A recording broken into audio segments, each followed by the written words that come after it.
Bienvenido a la panadería. Soy Daniel Bianchi y te ofrezco siempre el pan fresco de la palabra.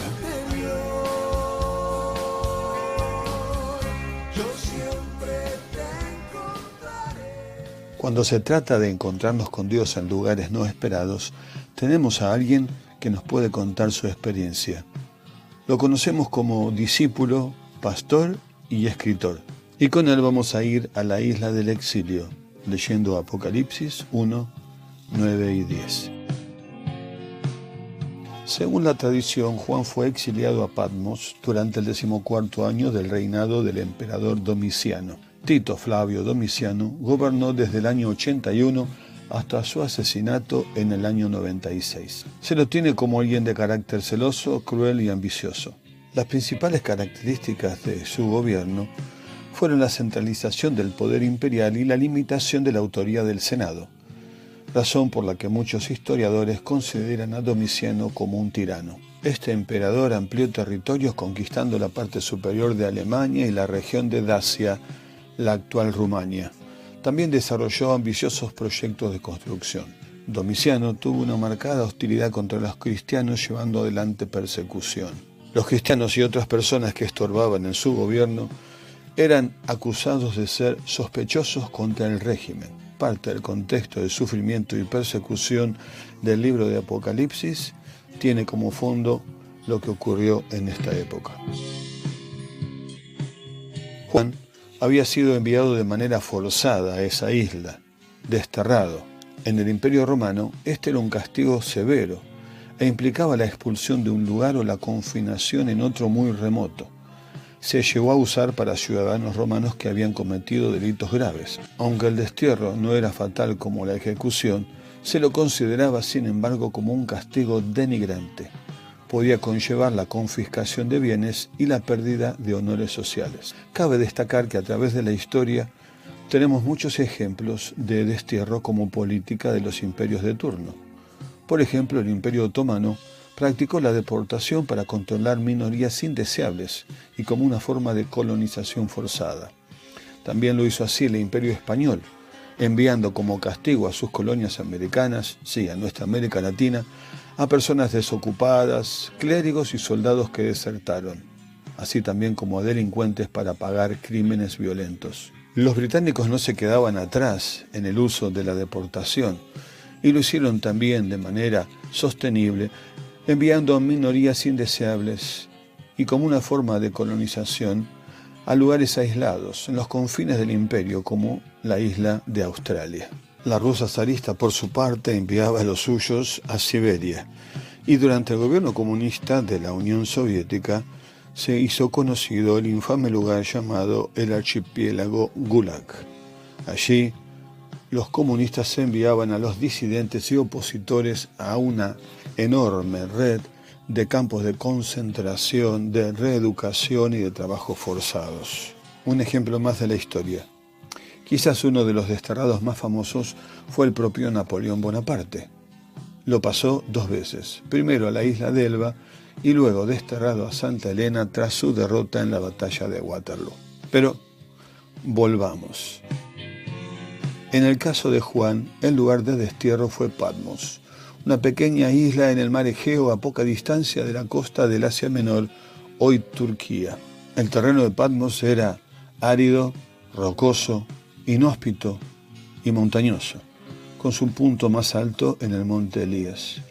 Patmos estaba alejada de las rutas marítimas importantes, no tenía agua potable y la comida era escasa. El lugar podía ser también peligroso debido a los criminales sueltos que eran enviados a vivir en esa isla. Esto pudo haber representado un peligro para la integridad física de Juan. Por otra parte, era un lugar solitario. Juan estaba lejos de la iglesia, la que amaba y pastoreaba. El destierro, como la palabra lo dice, puede ser muy difícil para una persona. Sacarlo de lo suyo y de los suyos y enviarlo, trasplantarlo de manera abrupta y violenta a otro lugar. Patmos ha cambiado el control político varias veces a través de la historia, pero desde 1947 pertenece a Grecia y es un destino de turismo y de turismo religioso. Claro, una cosa es ver el lugar ahora y otro vivirlo cuando le tocó estar a Juan, ¿no? La pregunta es, ¿por qué estaba Juan en aquella desolación? Él mismo lo dice en el 1:9, por causa del testimonio de Jesús y la palabra de Dios. Entonces queda claro que no era por ninguna razón personal, delictiva o política.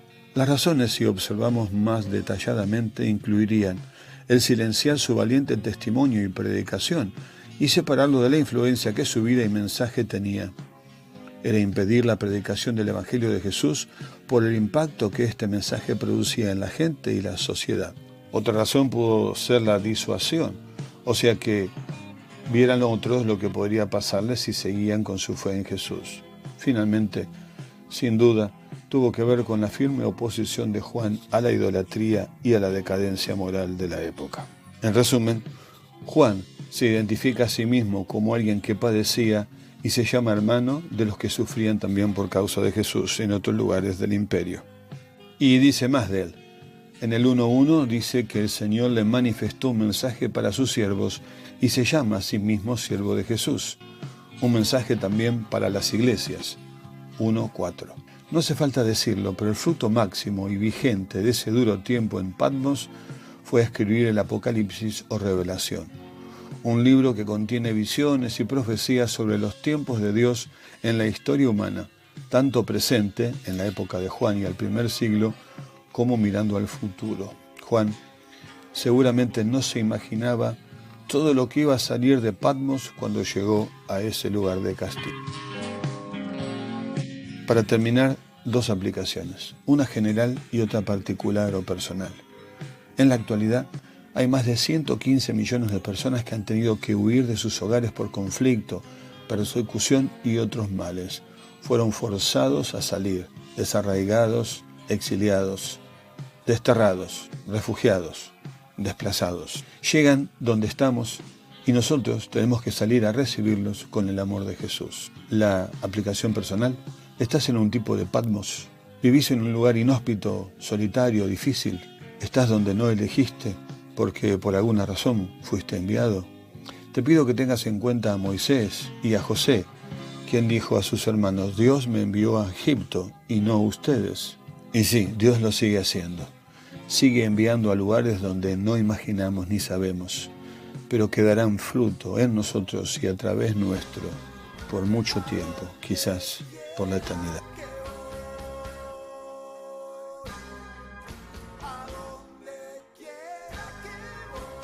Aquí termina nuestro encuentro por hoy. Pero claro, el pan fresco seguirá nutriendo nuestro corazón, porque es la palabra de Dios. Y si fue de bendición, te invito a que lo compartas con otro. ¿Sí? Nos vemos. Chao.